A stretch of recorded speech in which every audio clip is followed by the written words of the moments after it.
It's invisible to most of us, but there's a crime wave going on unprecedented in human history. It's everywhere, in every country, on every continent, and it affects virtually everything. The goods people do and where they do them. The safety of our homes and families. It's theft on a colossal scale. You could say that it's the crime of the century because you'd almost be foolish to try any other kind of crime if you're organized and you know what you're doing. It is so profitable and it's so easy to get away with. It's just grown maybe 100-fold in the last 25 years. The crime of the century is counterfeiting, illegal copying. Not counterfeit money, that's a small part of the bigger story. We're talking about everything else. Shoes, clothing, designer goods, electrical products, medicines, car parts, computer chips. The list is endless. In the case of aviation parts, people need to understand that it's not like a handbag, or it's not like shoes or a fake Mont Blanc pen. There are a lot of people out there who just don't care about hurting you. They'll sell you fake medicine, they'll sell you fake brake pads, they'll sell you fake safety glass. They don't care. They're out to hurt you, they're out to rob you. You need to be aware of that and not let it happen. And if we think of street-level counterfeits, the purses and watches, as no big thing, in fact, we're missing the big picture. People don't understand the difference between a counterfeit product that might be dangerous and the fact that that product is being brought in by a criminal and manufactured and distributed by the same criminal that's bringing in the high-end luxury bags. Counterfeiting is a huge, interconnected global enterprise. In the past 20 years, global shipments of counterfeit goods have exploded in growth because we've changed the way the world does business. With globalization, international trade barriers have mostly faded away. Goods move all over the world, bought and sold by people who never even have to meet. It's a major shift in economics and trade and politics, all part of a world we've created for ourselves, all part of a counterfeit culture.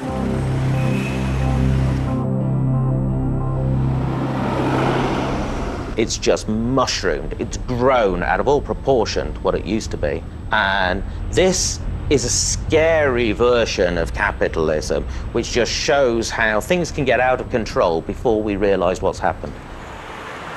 Tim Phillips is a British journalist. He's written a book about counterfeits and about how, even though we know it's morally not quite right to buy them, we do it anyway. There's an idea that we can hold two completely separate opinions about something at the same time. Cognitive polyphagia is a fancy word for it. We can object very much to people stealing or people ripping other people off. But at the same time, we can want what the product is of that and feel that it's not so bad. Apparently, millions of people feel this way. Counterfeit goods now account for about 1/10 of the world's total economy, about $700 billion a year worldwide. Putting an end to it? Good luck with that. I was speaking to a lawyer, a guy who spends his whole life chasing after counterfeiters, and he was saying the counterfeiting problem is like playing a whack-a-mole. So as soon as you hit one mole, there's 2 or 3 others poking their heads up. The problem that we've got at the moment is that the counterfeiting business is so huge and it's so out of control. There's far too many moles, and there's far too little whacking that's going on. Meet one of the mole whackers, Royal Canadian Mounted Police Inspector Todd Gilmore. He leads the fight against counterfeiting in Canada's biggest city. Here's an example of counterfeit Cialis and Viagra. We seized over 100,000 of these pills, manufactured without any regard for health and safety standards, so we have no idea what the ingredients are. These are counterfeit batteries. They go in children's toys, they go in all kinds of devices that we want to make sure that they work. And I'll tell you, we've also had cases where these have actually exploded. You can tell by looking at the packaging, there's no bilingual labeling. Traces of contaminants were found in this toothpaste. A counterfeit Glock pistol. It's made out of plastic, but it looks exactly like a Glock. international suppliers, large networks of distribution, money laundering. Our investigations demonstrate clearly that the sale of counterfeit goods, the importation of counterfeit goods is a highly organized criminal activity. The criminal activity happens in broad daylight, in street markets, shops, and malls. Canadian lawyer Lauren Lipkus has seen it all. When I first started doing anti-counterfeiting 20 some odd years ago, it was t-shirts in flea markets. 4 t-shirts, 10 bucks, here you go. Nobody's hurting anybody. Well, guess what? 20, 25 years later, all of a sudden, organized crime is involved.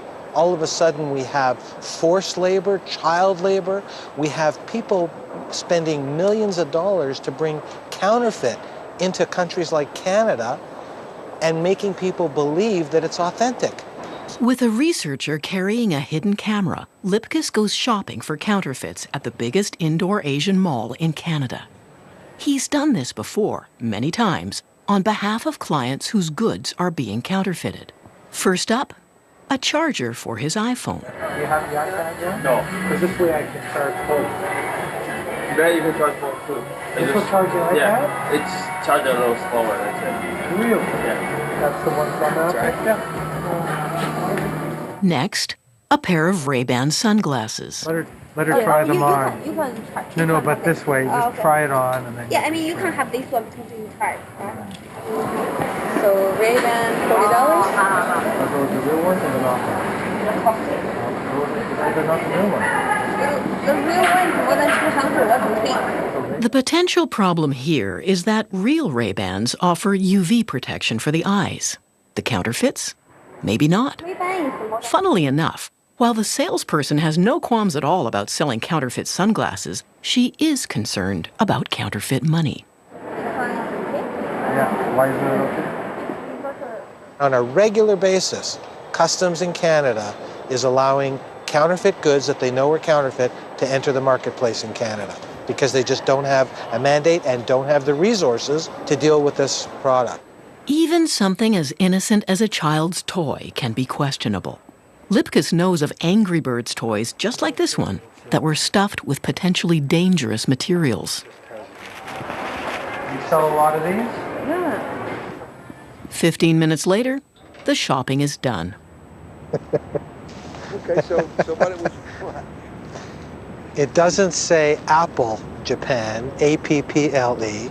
It says Apple Japan, A-P-O-L-E. Also, caution is spelled C-A-U-T-I-C-N instead of I-O-N. So there's a typo on it. And yet this person told me that this was made by Apple. Clearly not. They're copying the packaging, they're copying the labeling, they're copying the names. They produce fake invoices. Everything looks legit, but it's counterfeit. And there's huge, huge dollars. We're not talking in the millions, we're not talking in the hundreds of millions. We're clearly talking in the billions of dollars. And it's every single product that is being manufactured in the legitimate marketplace is being counterfeited. If it's popular, it's being counterfeited. In Canada, there's one product so popular it's become a national icon, the Canada Goose jacket. For many young Canadians, the Canada Goose jacket is a status symbol, quite the fashion item. But in places where it gets really cold, a Canada Goose jacket is considered mandatory, almost a safety item. They're made at this factory in Toronto by Canadian garment workers who earn a lot more money than their Asian counterparts. The result? Serious competition. Counterfeiting's become a significant problem for Canada Goose. We're not unlike other brands like Louis Vuitton or Rolex. As we've gained in popularity, premium brands become targets for counterfeiters. So this is a counterfeit Canada Goose jacket, and I'll tell you how I can tell. The first thing that I notice is the fur. This is not coyote fur. This is probably some sort of a dog or cat. It's not going to protect you from the cold, and goodness knows how it was caught. The next thing I look for is the logo. So what you see here is really poorly done stitching. The maple leaves look more like chicken feet. It just really doesn't look anything like our logo. Although from a distance, you could be fooled. Inside the jacket, you start to see some of the more obvious clues. This is supposed to be a maple leaf. Our website is wrong. Online, knockoff Canada Goose jackets are easy to find for about half the price of the genuine article. The websites look real enough and Canadian, but they're not. The cut-price coats are typically made in China. And what they're sometimes filled with can be bad news. Inside a counterfeit jacket, you can find bird parts, which might be beaks, feet, feathers, who knows. It's often covered in feces, in mildew, in bacteria, and it poses a health risk. There was a time when we had one person internally who could scan the internet looking for counterfeit websites or auctions and take them down in due process. Today, we have a global team of people working on the problem with us. When you go to places where a lot of these counterfeits are supplied from, there's no real moral question, there's no ethical question being asked here. There's a demand and they're supplying it. In some ways, this is the world that we made through globalization and exporting capitalism around the world without exporting the constraints on it that make capitalism a force for good.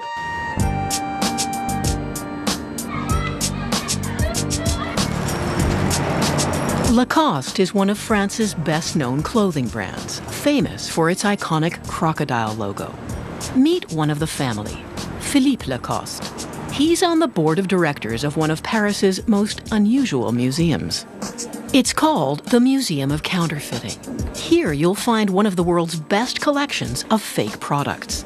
The museum has a mandate to educate the public about the evils of copycat goods, and the variety on display is truly impressive.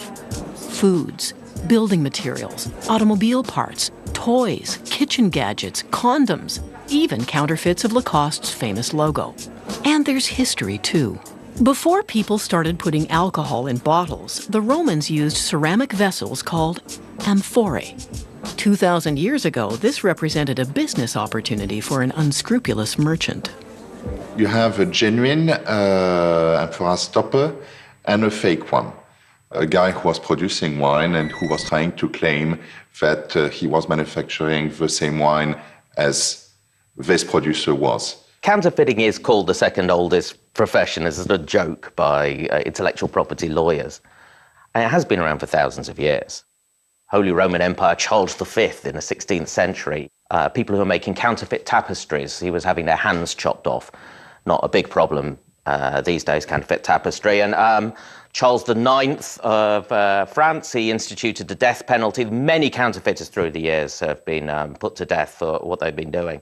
It really accelerated in the 19th century. A guy called Louis Vuitton, his bags that he was making, they were being copied. So he invented a particular design, tried to protect that, and so created branding at the same time as creating the counterfeiting business. Today, some of us may still get a kick from buying a bargain designer purse. But what about the fakes we didn't bargain on? These are automobile parts for brakes. This one is the counterfeited product, this one is the genuine one. So it's really very difficult to see a difference. There are a few, but if you are not a specialist and someone working day and night in a garage, you will not see the difference. If you drive at 80 miles an hour with this counterfeited piece, it will take around about 40 yards more to stop yourself than with a genuine one. And 40 yards at 80 miles an hour can mean the difference between life and death.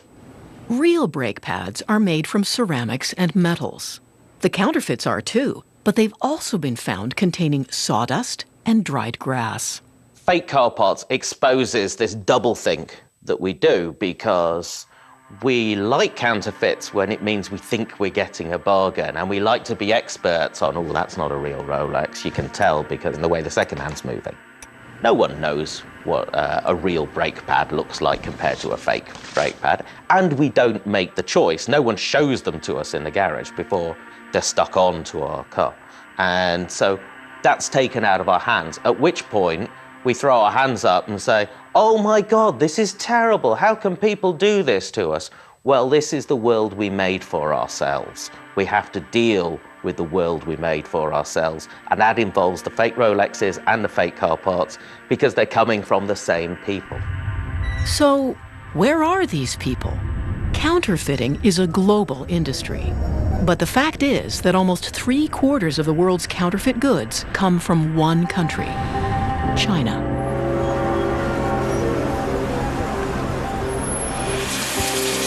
China is the largest manufacturing economy in the world. They can create, adapt, or copy anything you can think of. The Chinese are very, very good businessmen. And also in China, the ability to copy precisely always had great social status. So it's natural they should get into this business. In southern China, there's a place where copying is the only industry in town. Here, the entire population works towards turning out copies of art masterpieces. Vincent van Gogh, Gustav Klimt, the old masters. Anything you want can be faithfully reproduced here for prices that average around $50. The skills are passed from generation to generation. You could say it's in their cultural DNA.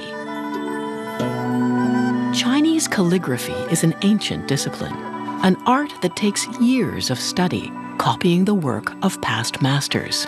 There is no improvising here. Everything must be just so. Just like the original centuries ago. This tradition lives on in peculiar ways. In 2011, police in the city of Kunming had to shut down a look-alike IKEA store. Identical product line, a copycat store layout, and in the same city, a counterfeit Apple store. Logo, displays, staff uniforms, all fake.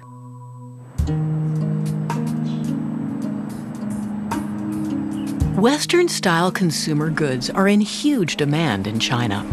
We are Goodway, the leading producer of iron in Hong Kong. Trying to protect patents and copyrights here is challenging, to say the least. Private investigator Ted Kavoris is in the fight. Sometimes we'll come across new designs, something new, and we'll see. Perhaps it's something that looks like our clients. We'll be notified in advance what to look for. Kavoris is a former New York City cop.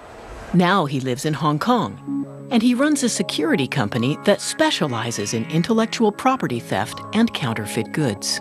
But some of you failed to check in. I insist that you check in on this. Kavoris employs a team of undercover agents. His office is a treasure trove of props and fakes, tools of the trade. I do change my identity and my appearance quite often. I've got my Eastern European teeth, which actually work quite well. We had a case in 2008, right before the Beijing Olympics, and I was able to acquire a real Olympic torch on eBay. And I showed up at a series of factories, and I projected to them that I was a very big businessman with China, and they had given me this Olympic torch. Kavoris was working undercover for a company that was losing money because its specialized industrial pumps were being blatantly copied. There's a picture of me here showing them the real torch and posing for a photo, and that opened the door for me posing with this small torch here, and you'll see between us is a wooden mold with our client's name on it. Based on that evidence alone, the police went and arrested them. I'll show you one hidden camera system built into a clipboard. So when we talk to people, sometimes we can, we'll be able to videotape them at the same time. Here's video from an investigation of a factory in southern China. This high-tech facility was suspected of making counterfeit printed circuit boards used in mobile phones. Footage gathered by Kavoris became evidence in legal action against the factory. Some are switches, some are chips, some are pillows, some are patented designs. The range of products is just shocking, from toilet seats to edible products. I mean, the cases and the items we investigate are everything in the world. China has raised more people out of poverty in the last 20, 25 years than anyone has done in history, and that is a huge achievement. On the other hand, through counterfeiting, it has been done at the expense of a lot of developed world companies. Developed world companies like Chanel, Gucci, and Rolex. If it's knockoff luxury goods you want, Kavoris can take you shopping. Again, with a hidden camera. Here, copies of pretty much anything are available for a great price. Yeah, sure. What do you have? You want the Rolex or what?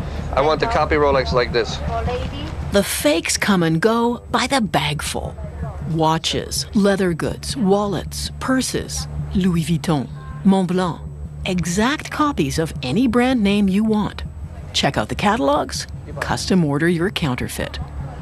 And then there's the made-to-order copies of any movie you'd like on DVD. I'd say, how long will it take for you to bring it here? About 5 minutes. 5 minutes. The headsets. Trendy Dr. Dre headphones, a $300 item. The knockoff sells for the equivalent of $40. We have the lazy idea that China is controlled by one person who says, do this or stop that. And that there is someone that if we just get to them, we can say, can you just stop the counterfeiting, please? And he'll say, fine, okay, that's sorted for you. It doesn't work like that. A lot of the regions of China are very autonomous. A lot of the cities are very autonomous. Places where counterfeiting is done in huge factories, well, that's providing employment for entire towns. So you can't just stop that. Even if they wanted to stop it, and even if there was a viable alternative, it will take years. Copies of luxury goods are what make the world go round here. You might think there's no harm in it. You pay your money, you make a choice. But Kavoris knows that more sinister counterfeits don't come with a choice. Do I want to support this kind of dangerous industry that, there are no boundaries of? I mean, in the 80s, dealing drugs was what was changing the world. I think counterfeiting today is what's changing the world. And I think there are great dangers that people don't acknowledge. Anyone fancy a drink? Careful. Thousands of people die every year all over the world after drinking counterfeit booze. We're talking about alcohol that looks like it comes from a reputable distillery, with legit-looking bottles and labels. And from time to time, little pockets of people will die when there's a particularly bad batch. And then we have a moral panic about it. Oh, we must do something about it. Well, this is going on all the time. It's one of those hidden killers. As bad as the damage is caused by fake alcohol, it's nothing compared to the monster of all counterfeits, fake medicines. By most estimates, around 15% of all drugs bought and sold in the world are fakes. But in some African and Asian countries, up to a half of all medicines can be counterfeit and ineffective. Globally, the cases are chilling. In Panama in 2006, more than 350 people, including children, were killed by counterfeit cough syrup. In 2012, in Pakistan, more than 100 people died after being given counterfeit heart medication. In China, it's estimated that 300,000 people die because of fake drugs every year. The fake drug business is huge. It is growing, it is enormous. We haven't been able to do very much about it. It does kill thousands of people all over the world every year, and we know that for sure. And it is a scandal, and it is a scandal that is nowhere near being solved.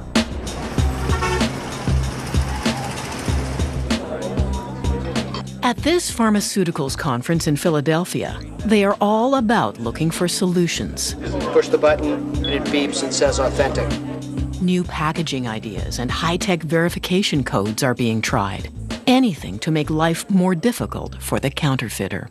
A lot of the anti-counterfeiting approaches really work in the supply chain, but we're worried about drugs and products generally that move outside of the supply chain. Internet sales, for example. When the consumer gets the pack, they simply peel off the outer label, and once that's removed, it reveals the inner 2D barcode and the unique number for this particular pack of medicine. Then the unique code is read quite simply by the smartphone. When that is read, it will give us the message that it's authentic.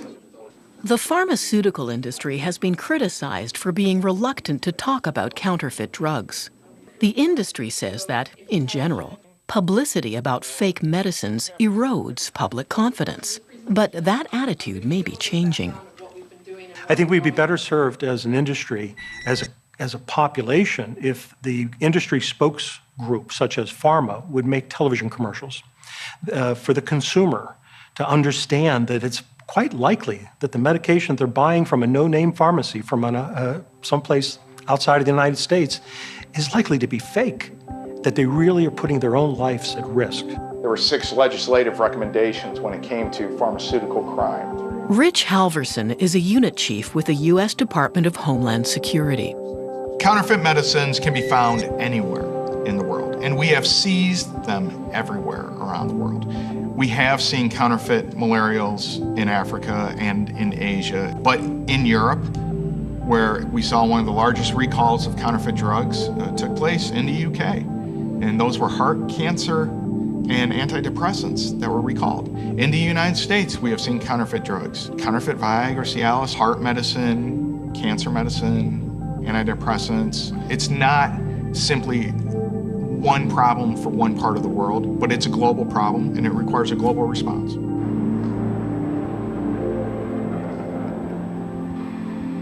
Here at the headquarters of the World Health Organization, they're grappling with what is now one of the biggest health issues of our time. Excellencies, ladies and gentlemen, public health and WHO are feeling the pressure.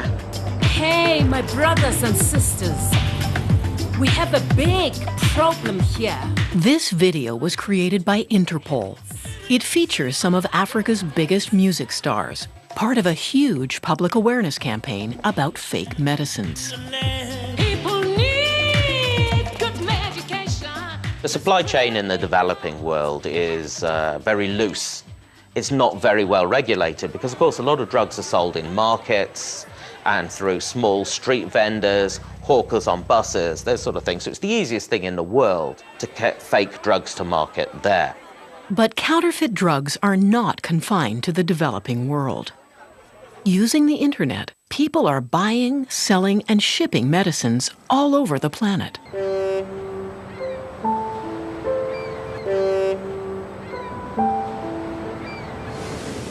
Glenda Billerbeck is an American visiting Canada's West Coast, where her best friend used to live. For Glenda, this is a place where memories come flooding back. Marcia was the best person you could ever know. She was very friendly, caring, giving, kind. She'd do anything for anybody to help them out. She enjoyed the outdoors, places like this. She loved traveling. She loved just doing anything that would enhance her life. This is where Marcia lived. I came here, spent Christmas with her in 2006. We had a wonderful time. I cooked dinner for her. We watched a little bit of football, enjoyed our time together. On Boxing Day, Marcia Bergeron dropped Glenda off at the airport, and the two friends said their goodbyes. The next day, back in Iowa, Glenda got a phone call from BC. But it wasn't Marcia calling. Phone rang, I picked it up, and Judy says, "Hey, this is Judy, Marcia's neighbor." And I said, "No, what's up?" She goes, "Well, I have some bad news to tell you."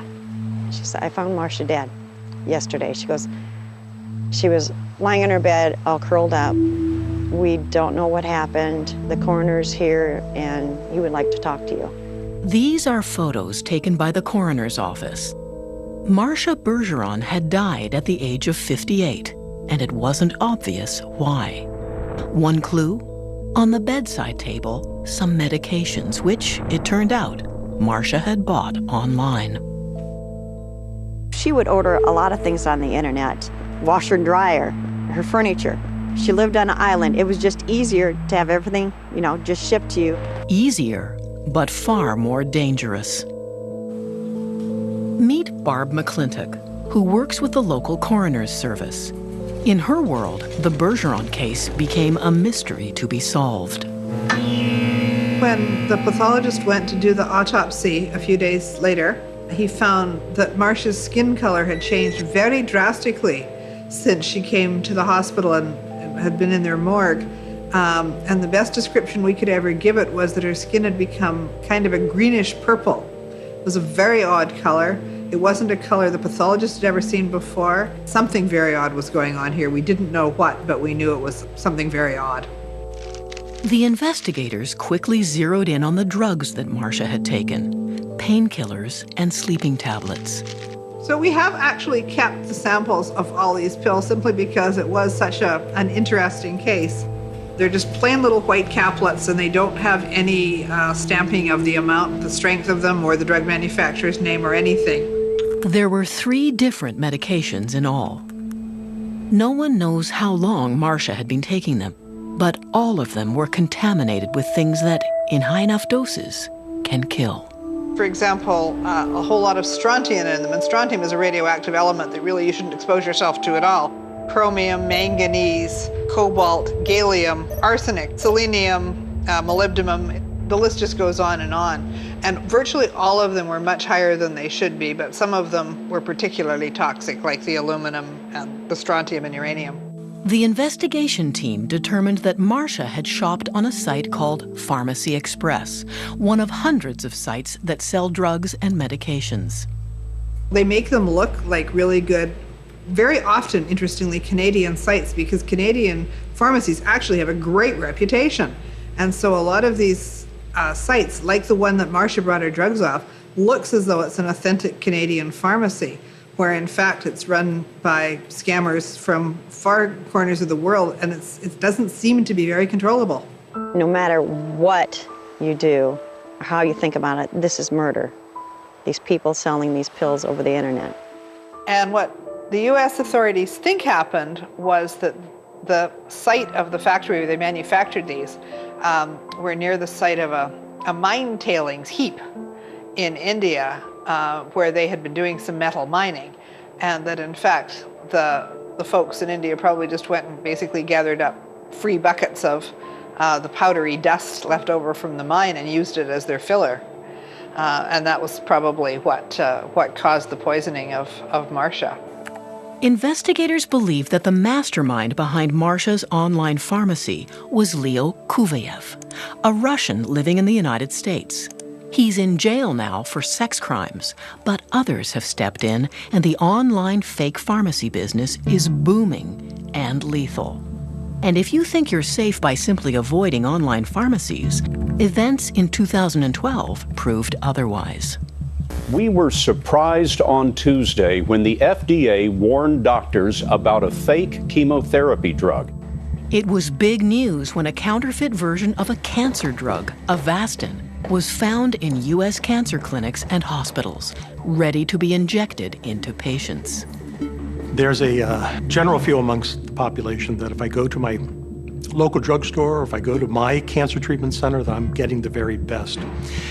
With injectables, I'm not sure what the consumer can do. There's very little way I think that the consumer could protect himself. This is taking it to a whole new level. And I think their sophistication must have grown even further, because now they're not just basically conning, poor consumers who live in small towns or want cheap medications. To do that, you're going to have to be able to con whole hospital supply systems and whole doctor supply systems, which makes me think they've got very, very good at this indeed, which is probably very scary if you're a consumer. There's sure to be a special place in hell for people who are so crooked that they would take a person's cancer drug, life-saving medications, and use counterfeit ones. All they care about is money. They don't care about anything else involved with that. When it comes to pharmaceuticals, they don't care about what's in the drug. They don't care if the drug works. Typically, all they care about is how it looks and how much money they're going to make. It's unbelievable that they could even do this. Did they have a conscience? Did they think about that they're taking somebody's life? I lost a good friend. Plain and simple.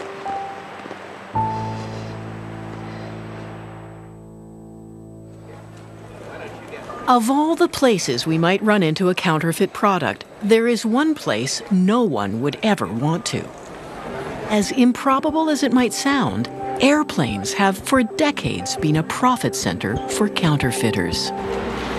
What it's all about is money.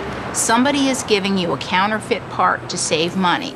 Mary Schiavo used to be the Inspector General of the U.S. Department of Transportation.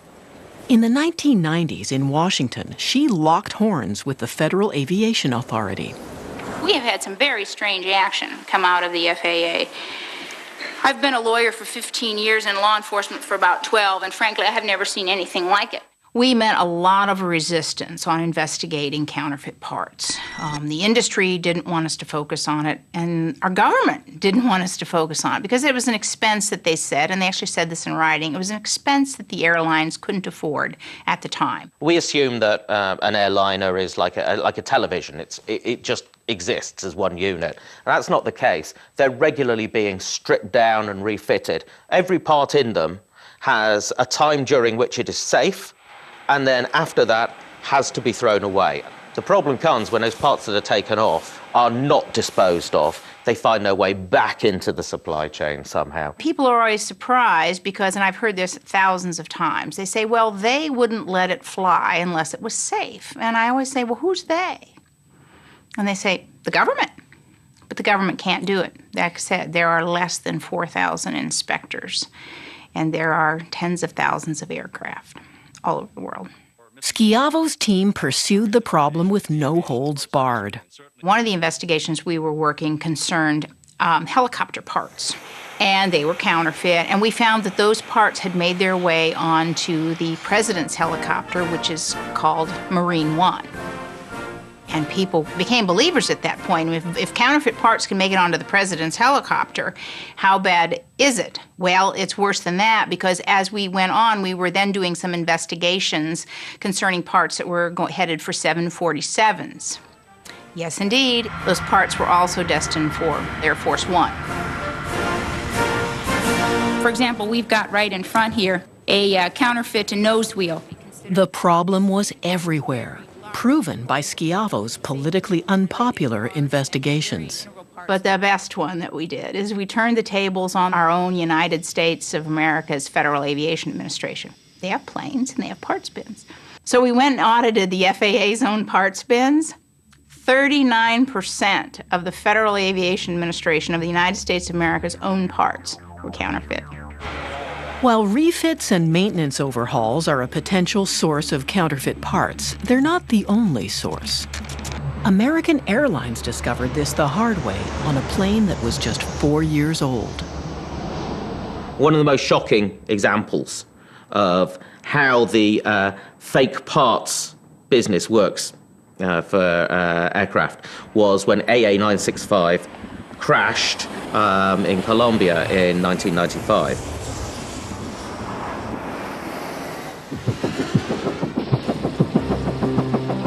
The aftermath is a major historical point in counterfeit bogus parts history, because what happened then is people descended on the accident site. Reports say while literally it was still smoldering. 155 people dead, but some of the first people that came onto the scene were the salvagers. And they started taking parts, cutting parts out. They were obviously savvy enough to realize that these aftermarket parts are very, very expensive and very valuable. They basically stripped the aeroplanes of hundreds and hundreds of parts, flew them off the mountain within 24 hours. They were never officially seen again. And what they did is they put them on the aftermarket parts. Literally, if you had a fax machine, you were a parts broker. And you could broker them around the world. Now it's even easier with the internet. But these parts were showing up for sale within weeks. Afterwards, it was found that they were bought and sold through Miami, which is the center of this type of business in the region. And so, presumably, they got fitted to commercial airliners because that's what the parts were for. We don't know where they went. We have no idea. We do know that crashed airliner parts were stolen and fitted to something we could have flown on. Even American Airlines got very serious and issued warnings. So that is one airline that finally admitted, yeah, there's counterfeit parts out there, and by the way, they're ours. But perhaps the most infamous case of a bogus part in the airline industry happened in 2000, and it coincided with the beginning of the end of supersonic passenger flight. The Concorde is the quintessential example, the pinnacle example of a bogus part causing a horrible loss of life. It's July 25th, 2000. 100 passengers have come to check in to Air France Flight 4950, departing Paris for New York City. Mostly Germans heading out to join a cruise ship. They have signed up to become elite members of the traveling public. The few lucky enough to experience supersonic travel. The Concorde has never had a serious accident in 25 years of service. But there has been a recurring problem with the plane's tires bursting during takeoff. On this day, in the cockpit, everything looks routine, and the passengers settle in. But on the runway during takeoff, a catastrophe. The Concorde runs over an object lying on the tarmac.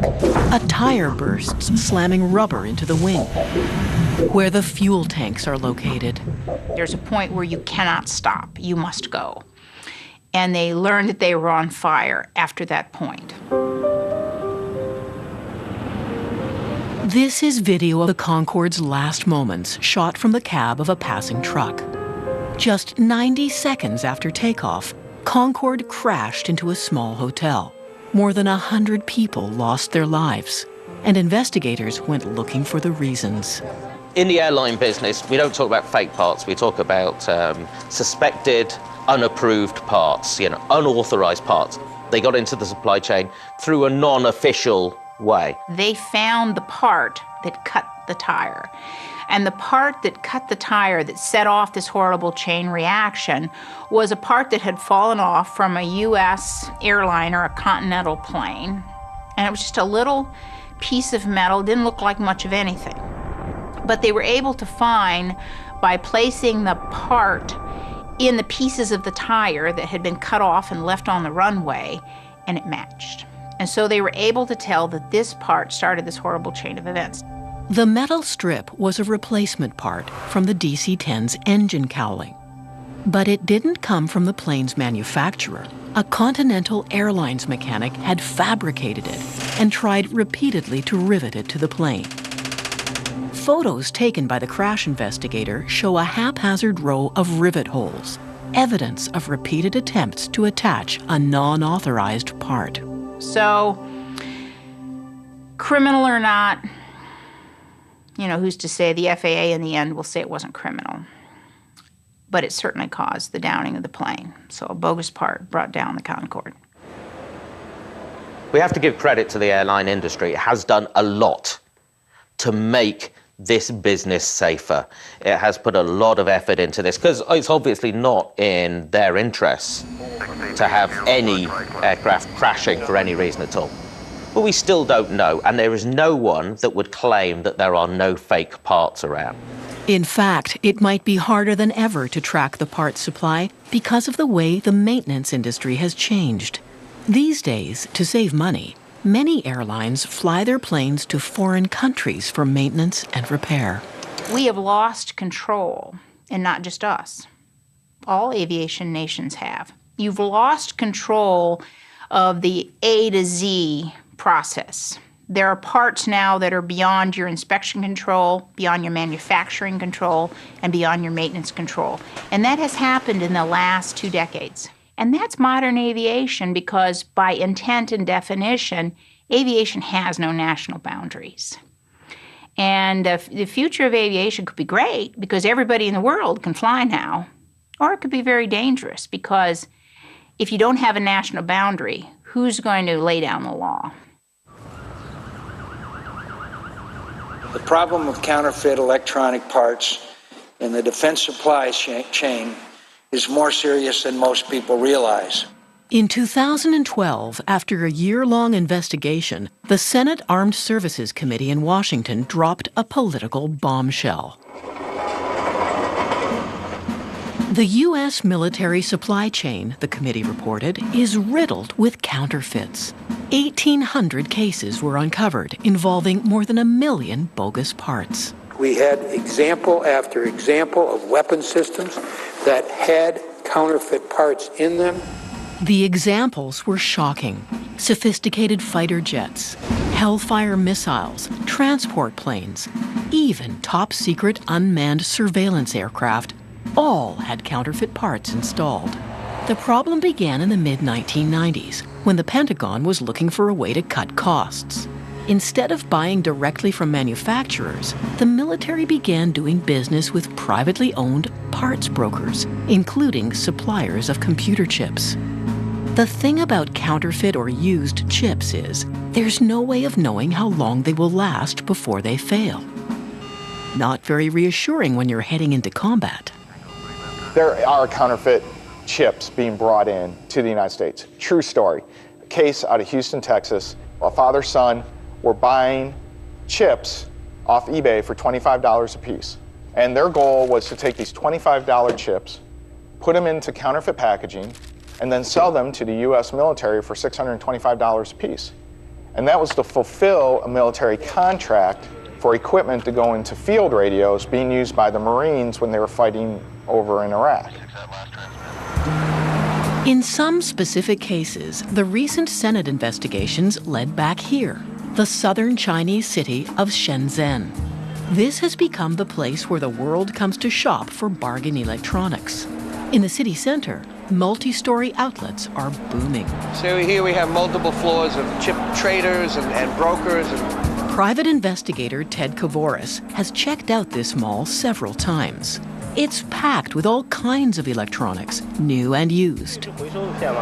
If it's semiconductors you want, this is the place. There are 3,000 individual vendors here.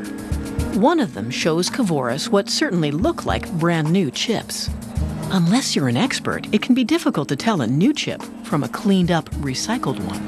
And in China, there's no shortage of recycled parts.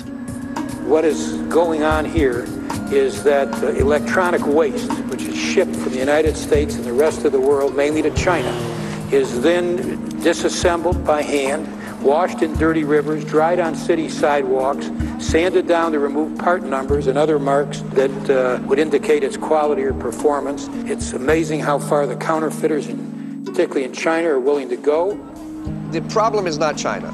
The problem is that I think the military's budget has been cut so drastically that they buy from unethical middlemen who knowingly sell them used parts which are considered counterfeit. So the problem is not China. The problem is not ethics in China. The problem is a lack of budget in the U.S. And shame on the politicians who want to deflect criticism of their budget cuts by blaming China. Including the threat counterfeit electronic parts pose to the safety of our men and women in uniform. The U.S. government is passing laws to make its military supply chain more secure.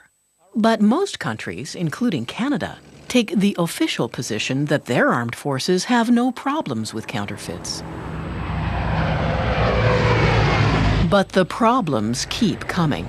Brand new Hercules transport planes, used by air forces all over the world, are coming into service. Today we're all excited to be here to welcome the first of 17 new C-130J Hercules aircraft. Not mentioned at the official ceremony, the Canadian Department of Defense now admits that counterfeit computer chips have been found in at least one of the brand new planes. They were installed inadvertently by the manufacturer, Lockheed Martin.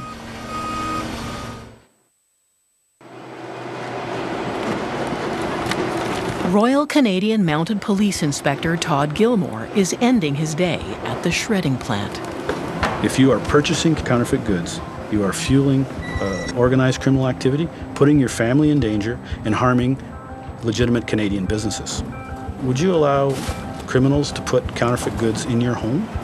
The answer is probably no. So why are you helping them do that? Every month in his part of the country, a small fortune in fakes is seized and destroyed. A drop in the ocean, really, compared to what gets through. Hundreds of thousands of dollars, shredded, baled, and sent to the landfill. I think the psychology of people buying fakes is really under-examined. And some people like to buy a fake bag and say, you know what, I just screwed that fancy company out of their profits because I have the same bag with the same logo. But I mean, really, who are they cheating? I think people are cheating themselves. I really wonder. the wisdom of that. And the fact that that contributes to a wide range of products, not just bags, but industries where people get hurt. People need to take that into account as well. But in more serious cases, how could we take it into account? We're not offered a choice. Mary Schiavo believes that the counterfeiters themselves need a dose of human reality. They need to listen to the families of the dead, because people forget about them, and that's who I work for now. They never recover. They're never the same. Their life is gone. And for a few bucks that somebody made illegally, they have destroyed the lives of countless individuals. And the thing that families ask over and over again, and you can't give them a good answer because there isn't a good answer, and they say, how could they allow this to happen? Well, the answer is money. This situation will never change until consumers change. As long as it's driven by consumer demand, then counterfeiting will not go away. So really, we've got to grow a conscience. We've got to grow up and take responsibility for our own lives and what we buy and what we consume. It's kind of unfashionable to say this, but we really have to, that a bargain isn't a bargain just because of what you pay for it.